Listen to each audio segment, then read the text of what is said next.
All right, breaking just moments ago, a new brutal report on wholesale inflation. Way worse than expected. You can see that's the month-to-month increase at 1.4%. That was much more than was expected on an annualized basis. It's at 6%. Jesus. These are the ugliest numbers I have ever seen on inflation. And it's not just one poll, Johnny Berman. You could literally hear Harry Enten in the background with his hot mic going, Jesus, once he realizes inflation's at 6% for April. So we talked about the inflation reports yesterday, and apparently turns out the reports are worse than we thought. And so let's actually talk about the numbers that came out today, because we did the inflation report from yesterday, but we've got a little more clarity about how much this war has basically destroyed our own economy, the global economy, and unfortunately, there seems to be no end in sight. While the kinetic war seems to have ended for the most part, there is some indication that Trump is thinking about re-engaging, which would be one of the dumbest things he could possibly do, which means he might really do it. Okay, so let's talk about today's numbers. So the producer price index rose a seasonally adjusted 1.4% for the month of April. This was the largest monthly gain since March of 2022. And then when it comes to the annual basis, the index was up 6%, which is the biggest increase since December of 2022. So if you're unfamiliar, the producer price index measures the prices that businesses specifically are paying for goods and services. And that is different from the consumer price index, which measures the prices that you, the consumer, pay for goods and services. So by the way, there have been some investor calls I've been listening to lately, just out of curiosity to see how, company executives are reacting to war-related inflation and higher energy prices. And they're just admitting that they're going to pass off 100% of the cost to us, the consumer. So great. We're already experiencing a little bit of it, but we've got a lot more to look forward to, I guess. So here's more of, here's Harry Enten with more of Trump's polling.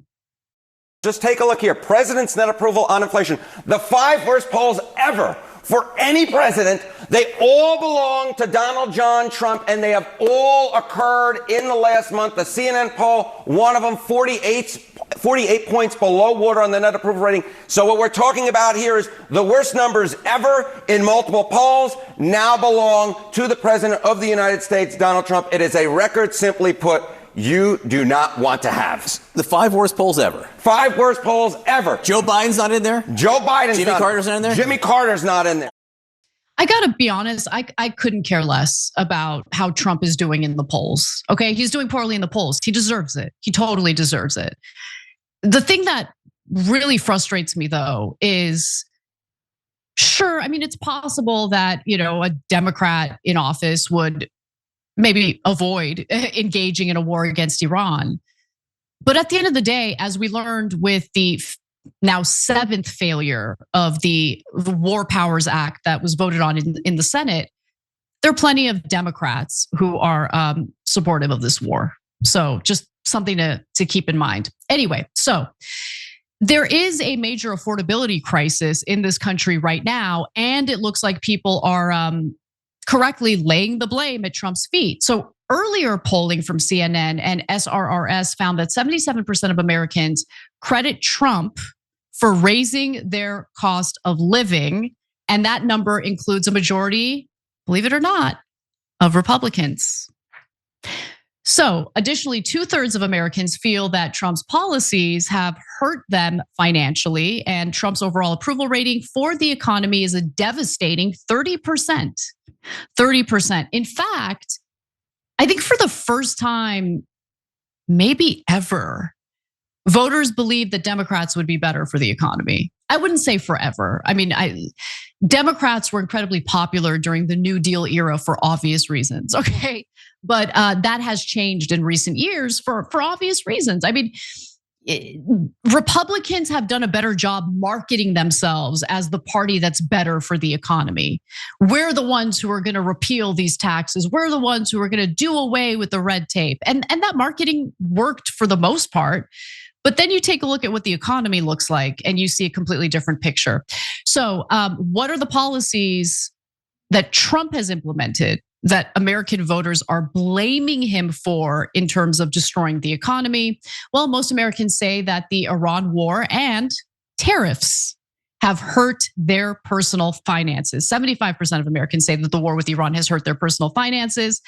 The war had the highest percentage of Americans who cited it as having a negative impact. And then Trump's tariffs come in at number 2 with 65% of Americans saying that they believe the tariffs have hurt them economically, because they have. It's definitely true. So despite riding into the White House on a wave of complaints about affordability and how Biden's administration led to all this inflation, well, Trump has seen a 25-point rise among Republicans who are blaming him and his policies for the increase in cost of living. So Republicans are now concerned, given that 55% of those polled cited the economy as a major factor in deciding who they're going to vote for. And that concern is heightened by the fact that Democrats, as I mentioned earlier, now hold a 9-point advantage over Republicans on cost of living. And Democrats also lead by double digits on trust to handle income inequality, healthcare costs, and helping the middle class, with a smaller edge on handling inflation. Republicans are ahead in trust to handle the stock market, unsurprising, with relatively close divides on which party would do a better job of dealing with taxes. Okay, so let me just say, I am curious to see if public opinion shifts a little bit on whether Republicans or Democrats are better on handling the stock market. Look, there's corruption on both sides. And when it comes to Congress, there's definitely insider trading taking place on both sides of the political aisle. But let us not forget about the market manipulation that Trump keeps engaging in over and over and over again. You know, the manipulation where he pretends like a peace deal is on the horizon with Iran and the war is about to end, and the markets respond favorably to that. But is it true, or is he lying? And so far it appears he's been lying. And there have been dozens of people who apparently are being investigated right now for engaging in insider trading. We'll see if that actually leads to anything substantive. But more than a third of Americans trust neither party to handle the cost of living at the end of the day. That's the real story here. Let's take a look at this graph. It shows you that 33% of Americans overall don't trust either party on healthcare. 32% don't trust either party on helping the middle class. 38% don't trust either party on tackling income inequality. 41% do not trust either party on the stock market either. And you know what? They're right, because both parties have failed us on these issues. Look at the Obama administration, what happened after the 2008 economic collapse. There was a K-shaped recovery, meaning the rich got richer, including those who led to the economic collapse, and the poor got poorer. The middle class got decimated.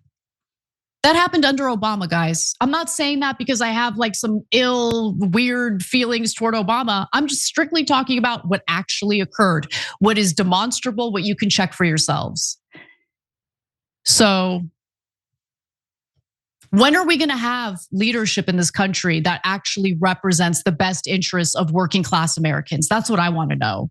And the fact of the matter is, we're never going to get it unless we're willing to change the way that we as American voters behave in American society. I think we've been putting up with too much BS for too long. And we got to start thinking about building coalitions. Okay, we need to start thinking about working alongside other Americans in order to engage in pressure campaigns and demand more. Every time you ring the bell below, an angel gets his wings. Totally not true, but it does keep you updated on our live shows.